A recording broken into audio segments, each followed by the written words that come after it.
Hello and welcome to the TrekRite channel. Today we're going to be looking at a dreadnought, the JD Prentice class. And JD Prentice was a war hero from Canada in the Battle of the Atlantic. The inspiration for this ship was that I wanted to make a slap-together dreadnought. Historically in Star Trek, you've got the dreadnought in the technical manual. That's basically an Enterprise shape or a USS Constitution shape with an extra engine and a few other baubles slapped onto it. Give the guy credit, it's a good ship. He also took the bridge off the top and put it in the middle of the saucer, so he did put some thought into it. It wasn't just slapped together, but it was an add-on to an Enterprise. When you first look at it, that's the impression you get.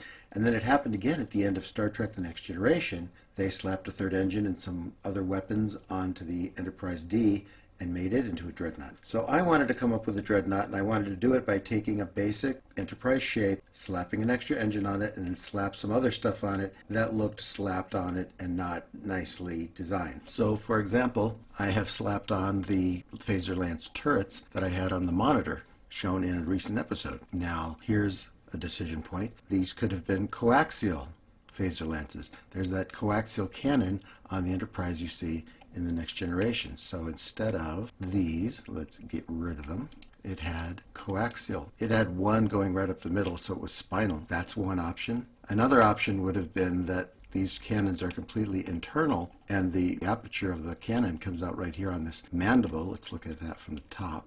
But that would have been streamlined, and I'm trying to slap stuff onto this basic shape like they do in the show. So tell me what you think in the comments. I'm going to do this a couple times during this video. Should this ship have these coaxial cannons below, or should it have these turrets above and below the hull?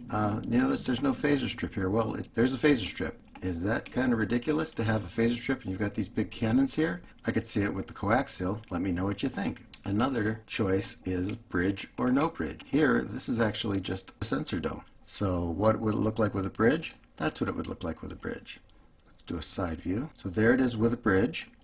And there it is with the sensor dome, and the bridge put deep inside the saucer where it's safe, like they did on the dreadnought in the technical manual. Let me know in the comments which way you think that should go. Another thing to choose are the engines. Notice there's two engines back here. This one has the blue glowing part of the engine exposed. This one puts it behind a shield. There you go.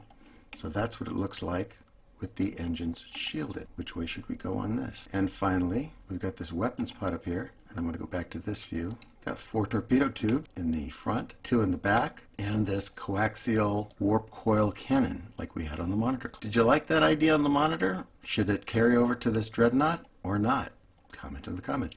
And don't stop there. If you've got an idea of something you don't like or would like to see on this ship, and this isn't a very serious design of mine, and I'm not in love with it myself, so we can have a lot of fun goofing this up. Put some ideas as to what you'd like to. I'm just imagining some of the crazy things you guys could say in the comments, and whichever comments have the highest number of likes, I will redesign the ship and we'll have another episode to see what we came up with. Until then, the videos you see will be this version. And that's it for now. Thanks for watching another episode, and y'all live long and prosper.